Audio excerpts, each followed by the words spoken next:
En el nombre del Padre, del Hijo y del Espíritu Santo. Amén. Bendecido día, hermanos, para este domingo 5 de marzo, segundo domingo de Cuaresma. Leemos el Evangelio de San Mateo, capítulo 17, del 1 al 9. En aquel tiempo Jesús tomó consigo a Pedro, a Santiago y a Juan, el hermano de éste, y los hizo subir a solas con él a un monte elevado. Ahí se les transfiguró en su presencia. Su rostro se puso resplandeciente como el sol, y sus vestiduras se volvieron blancas como la nieve. De pronto aparecieron ante ellos Moisés y Elías, conversando con Jesús. Entonces Pedro le dijo a Jesús: Señor, qué bueno sería quedarnos aquí. Si quieres, haremos 3 tiendas, una para ti, otra para Moisés y otra para Elías. Cuando aún estaba hablando, una nube luminosa los cubrió, y de ella salió una voz que decía: Este es mi Hijo muy amado, en quien tengo puestas mis complacencias. Escúchenlo. Al oír esto, los discípulos cayeron rostro en tierra, llenos de un gran temor. Jesús se acercó a ellos, los tocó y les dijo: Levántense y no teman. Alzando entonces los ojos, ya no vieron a nadie más que a Jesús. Mientras bajaban del monte, Jesús les ordenó: No le cuenten a nadie lo que han visto, hasta que el Hijo del Hombre haya resucitado de entre los muertos.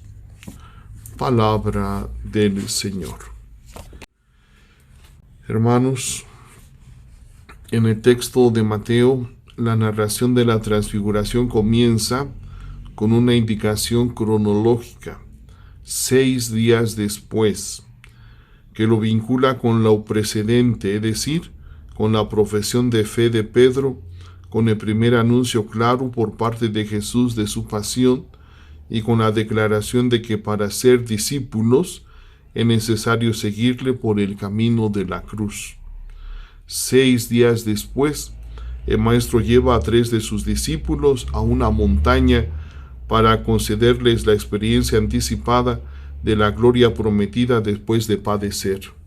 En aquella elevada soledad, Jesús les muestra su aspecto divino, cambiando de aspecto.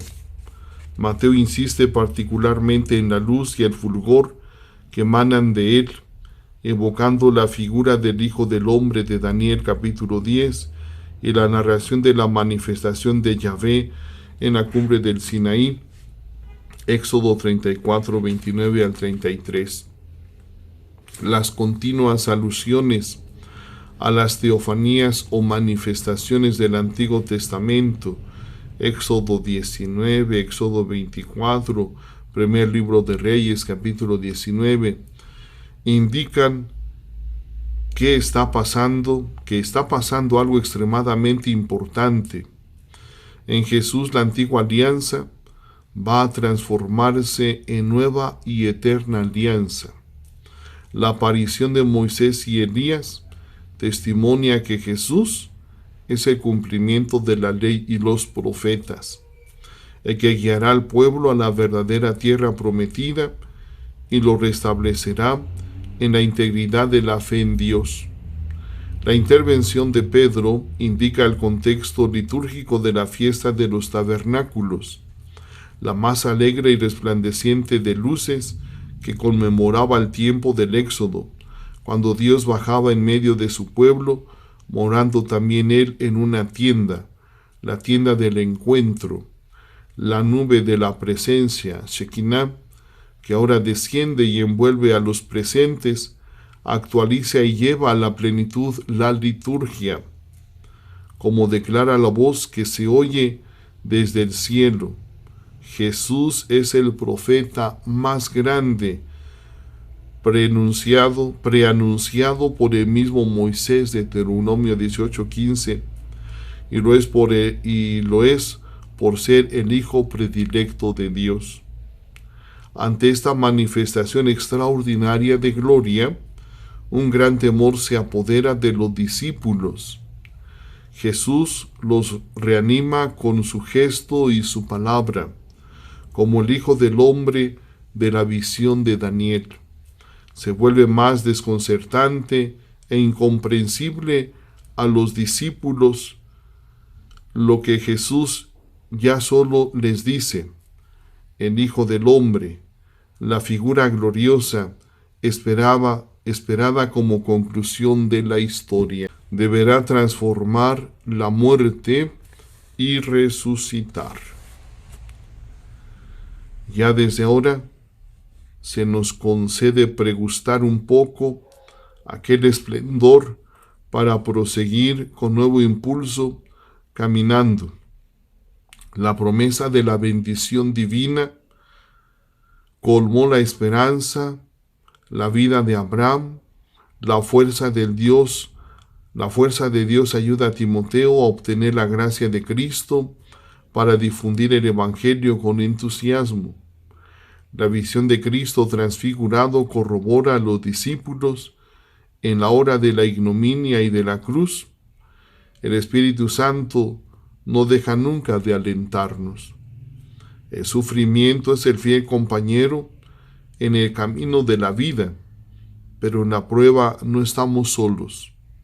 Jesús está a nuestro lado como varón de dolores que conoce bien lo que es sufrir, como el primero que ha llevado el peso de la cruz. Esto basta para mantenernos confiados en que su poder se manifiesta plenamente en nuestra debilidad. Nos inyecta ánimo para asumir estas opciones en el camino hacia la Pascua y para dar testimonio de la resurrección. Hermanos, pidámosle al Señor que nos ayude a ser obedientes a su palabra. Esa recomendación del Padre Celestial: este es mi Hijo muy amado en quien me complazco, escúchenlo. El Señor nos está pidiendo que lo obedezcamos, que realmente nos esforcemos en vivir lo que Cristo Jesús nos enseña, porque tiene palabras de vida eterna. Él es el único que le va a dar sentido a nuestra vida. Pues aprovechemos, pues, hermanos, esta Santa Cuaresma para que, meditando, reflexionando su palabra, la hagamos realidad y así el Señor nos libere de nuestros vicios y de nuestros pecados. Feliz día.